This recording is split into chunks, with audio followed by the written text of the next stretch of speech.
రైతులకి input subsidy ఇస్తా అన్నారు 20,000, ఒక్క రూపాయి ఇప్పటి వరకు ఇవ్వలేదు. ఇంకా ఇస్తాం ఆలోచిస్తాం అంటున్నారు. మరి మీరు 45 ఏళ్ళ ఇండస్ట్రీ, జగన్మోహన్ రెడ్డి గారు తొలిసారిగా ముఖ్యమంత్రి అయ్యారు. మీకు దగ్గర 10,000-15,000 కోట్ల రూపాయలతోటి మీకు ఖజానా అప్పచెప్పారు. మీరు జగన్మోహన్ రెడ్డి గారు ఖజానా అప్పచెప్పినప్పుడు 100 కోట్లే. కరోనా 2 సంవత్సరాలు కరోనాతోటి అయినా ఈ రాష్ట్రాన్ని ఆయన చెప్పినవి కూడా కరోనా టైంలో కూడా ఆపకుండా ప్రతి పథకం కూడా కొనసాగించే కార్యక్రమం చేశారు. ఇవాళ అటువంటి పరిస్థితి లేకపోయినా మీరు ఎందుకు ఇవాళ చేయలేకపోతున్నారని చెప్పి నేను అడుగుతున్నాను. మీరు సూపర్ 6 వదిలేసి జగన్మోహన్ రెడ్డి గారు కొనసాగించిన పథకాలు కూడా మీరు కొనసాగిస్తా లేదంటే ఏంటని మిమ్మల్ని అడుగుతా ఉన్నాను నేను. ఇవాళ ప్రజలు అల్లాడిపోతున్నారు, బాధలు పడుతున్నారు, ఎంత ఇబ్బంది పడుతున్నారో గ్రామాల్లో చూస్తుంటే. ఇవాళ మీరు ఫీజు రీఎంబర్స్మెంట్ ఉంది, మరి అమ్మఒడి ఉంది, మరి నీకు 15 అన్నారు.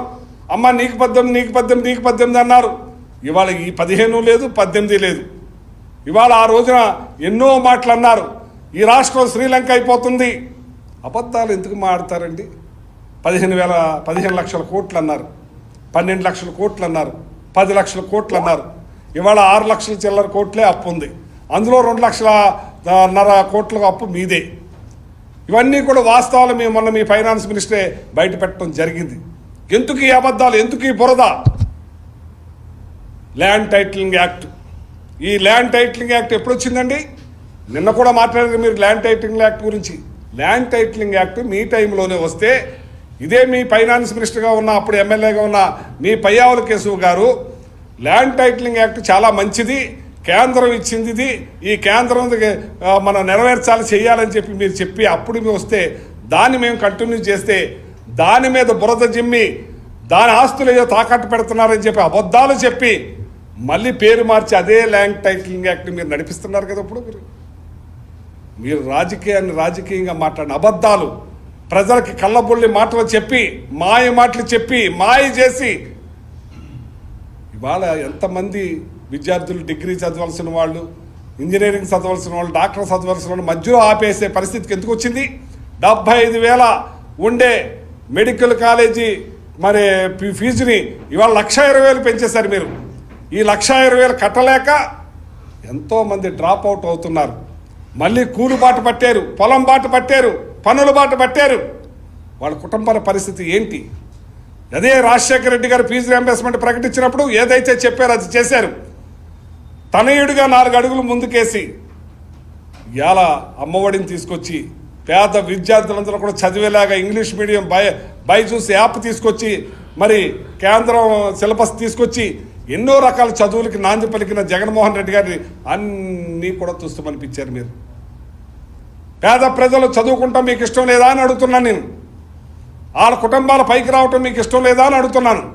ఒకటే ఎగ్జాంపుల్, హనుమాన్ జంక్షన్లో ఒక రిక్షా తొక్కునే వ్యక్తి 10th క్లాస్ మించి చదివించలేని బాబా అన్నప్పుడు ఆటో కొనుక్కు సెటిల్ అవుదాం అనుకుంటే రాజశేఖర రెడ్డి గారు ముఖ్యమంత్రిగా ఫీజు రీయింబర్స్మెంట్ ప్రకటించగానే intermediate first year, second year engineering first క్లాస్లో పాస్ అయ్యి క్యాంపస్ సెలక్షన్లో చికాగోలో జాబ్ చేస్తూ 24 లక్షలు సంపాదించి తండ్రిని రిక్షా మానిపించి ఇల్లు కట్టించి మరి చెల్లెల్ని తమ్ముడిని చదివించుకుని నన్ను పుట్టించిన దేవుడు ఎలా ఉంటాడో తెలియదు. ఈరోజు నాకు ఈ స్థితి కల్పించిన దేవుడు రాజశేఖర రెడ్డి గారని ఆనందంతో చెప్పడం జరిగింది. అలాంటి వాళ్ళని లక్షల మందిని డాక్టర్లందరినీ తయారు చేసిన ఘనత రాజశేఖర రెడ్డి గారు, జగన్మోహన్ రెడ్డి గారు దక్కితే మీ టైంలోనూ అప్పుడు చదువులకి మరి నామం పలికారు, ఇప్పుడు ఇంకా నామం పలికారు. ఏం చేద్దామని మీరు సూపర్ 6 అని ఓదరగొట్టారు. శ్రీలంక అయిపోద్దని తెలీదా మీకు?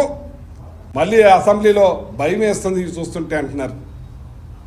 ఇవాళ ఏమైపోతారు ఈ రైతులు కానీ, కార్మికులు కానీ, కర్షకులు కానీ, వాళ్ళ పిల్లలు కానీ, వాళ్ళ కుటుంబాలు కానీ, తోపుడు బళ్ళు వాళ్ళు కానీ, రజకులు కానీ, న్యాయ బ్రాహ్మణ్స్ కానీ ఇవాళ అందరూ కూడా అలో లక్ష్మణాన్ని ఎదురు చూసే పరిస్థితికి వచ్చి ఇవాళ మీరు సభలో చెప్పేసి వెళ్ళిపోతే కాదు.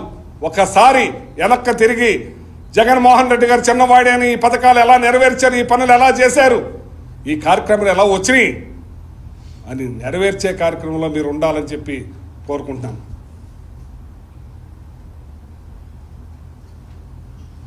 మీరు అడగచ్చు.